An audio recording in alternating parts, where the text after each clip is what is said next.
Well, the rally started after the state opening of Parliament on Wednesday, where the Queen traditionally sets out the government's agenda, which this time included the capping of some welfare benefits. We discussed the protests with Callum Khan from the National Campaign Against Fees and Cuts. He told us that people are becoming increasingly dissatisfied. We don't believe that austerity is going to solve the problems of our society, and we think it's going to damage the most vulnerable.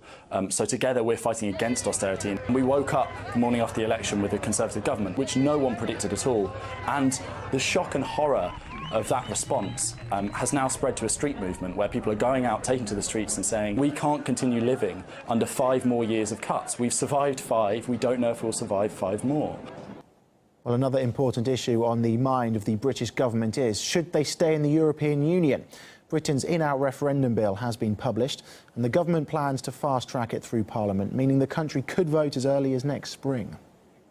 My priority is to reform the European Union, to make it more competitive, and to address the concerns of the British people about our membership. The status quo is not good enough. Well, the UK already opts out of the euro and the Schengen passport-free travel agreement, as well as a number of EU judicial measures. David Cameron went on a charm-offensive tour to Europe this week to gain support for his reform drive. However, it seems EU leaders are not ready to let the UK go. La France souhaite que la Grande-Bretagne reste dans l'Union européenne. Es gibt hier von deutscher Seite eine klare Hoffnung, dass Großbritannien Mitglied der Europäischen Union. Well, Stephen Wolfe from Britain's UKIP party believes that EU leaders will do their best to persuade voters that the UK should stay within the European Union.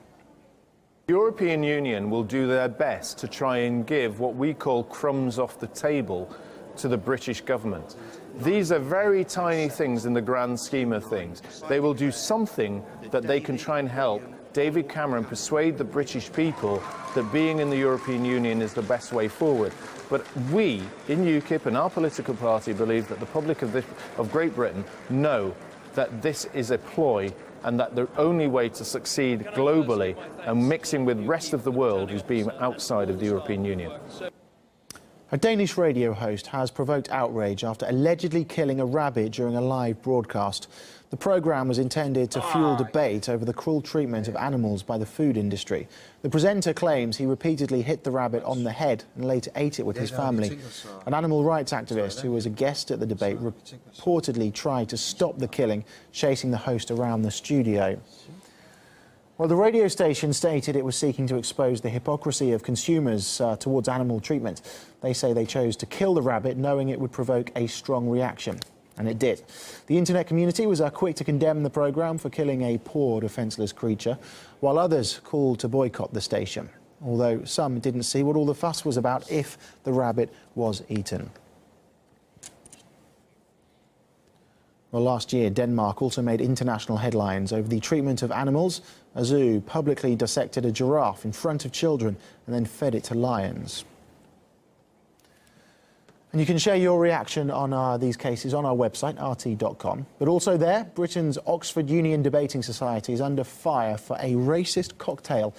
That's after displaying an advertisement for a drink called the Colonial Comeback, featuring the image of black hands in chains. We've got the social media reaction to the stunt on our website.